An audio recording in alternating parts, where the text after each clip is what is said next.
નમસ્કાર. ગુજરાતના ગ્રામીણ વિસ્તારો માટે એક ખૂબ જ સારા સમાચાર છે. સરકારે એક એવી યોજના શરૂ કરી છે જે પશુપાલક ખેડૂતોનું ભવિષ્ય બદલી નાખવાની ક્ષમતા ધરાવે છે.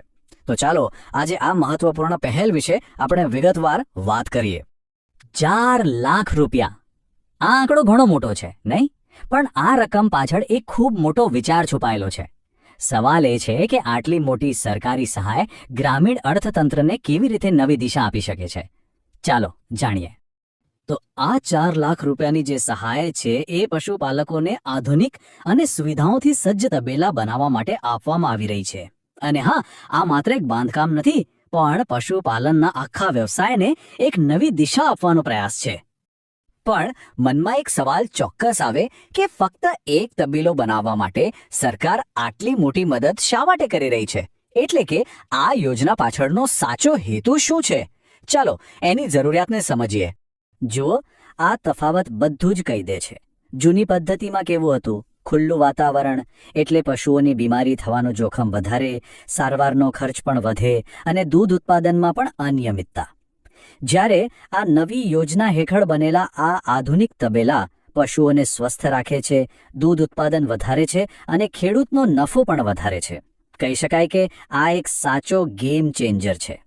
તો હવે સવાલ એ થાય કે આ શાનદાર યોજનાનો લાભ કેવી રીતે મેળવી શકાય? ચિંતા ના કરશો, ચાલો આખી અરજી પ્રક્રિયાને આપણે એકદમ સરળ સ્ટેપ્સમાં સમજી લઈએ. પ્રક્રિયા એકદમ સીધી સાધી છે. પહેલું પગલું છે જે પણ જરૂરી દસ્તાવેજો છે એ બધા તૈયાર કરી લેવાના.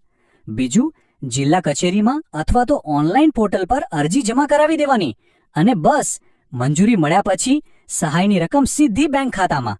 બધું જ પારદર્શક અને સરળ. અરજી કરવા માટે તમારે પશુપાલન કરતા હોવાનો પુરાવો, જમીનના દસ્તાવેજ, આધાર કાર્ડ અને બેંકની વિગતો જેવા કેટલાક સામાન્ય ડોક્યુમેન્ટ્સની જરૂર પડશે. આટલું તૈયાર રાખો એટલે અરજી કરવા માટે તમે તૈયાર. હવે આપણે આ યોજનાના સૌથી રસપ્રદ પાસા પર આવીએ છીએ. આ વાત ફક્ત એક ખેડૂતની નથી, પણ આખા ગામના અર્થતંત્રને બદલવાની ક્ષમતા ધરાવે છે. ચાલો જોઈએ કેવી રીતે.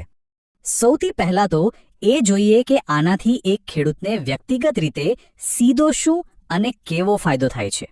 જો, વાત એકદમ સાદી છે. આધુનિક તબેલો એટલે પશુઓ વધુ સ્વસ્થ રહે. એનાથી દૂધ ઉત્પાદન અને તેની ગુણવત્તા બંને સુધારે છે.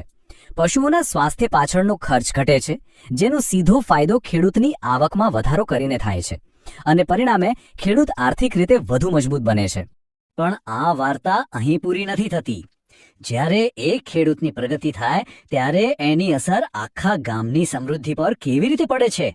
જ્યારે ગામમાં ડેરી ક્ષેત્ર મજબૂત બને છે ત્યારે રોજગારીની નવી તકો ઊભી થાય છે. સ્થાનિક બજારમાં આર્થિક ગતિવિધિઓને વેગ મળે છે. આનાથી આખું ગામ આર્થિક રીતે ધબકતું થાય છે. આ એક સાંકળ પ્રતિક્રિયા જેવું છે, જ્યાં એકનો ફાયદો સૌનો ફાયદો બને છે. તો આ બધી ચર્ચાનો સાર શું છે? આખી યોજનાનું મહત્વ કેટલું વ્યાપક છે? ચાલો એના અંતિમ તારણ પર આવીએ. એક વાત ખાસ યાદ રાખવા જેવી છે. આ માત્ર પૈસાની મદદ નથી. આ તો ગ્રામીણ અર્થતંત્રના પાયામાં કરેલું એક મજબૂત રોકાણ છે.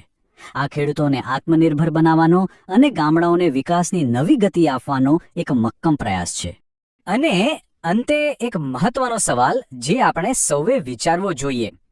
શું આવી યોજનાઓ ખરેખર આપણા ગામડાઓને લાંબા ગાળે સંપૂર્ણપણે આત્મનિર્ભર બનાવી શકે છે? આનો જવાબ કદાચ આપણા સૌના સામૂહિક પ્રયાસોમાં છુપાયેલો છે.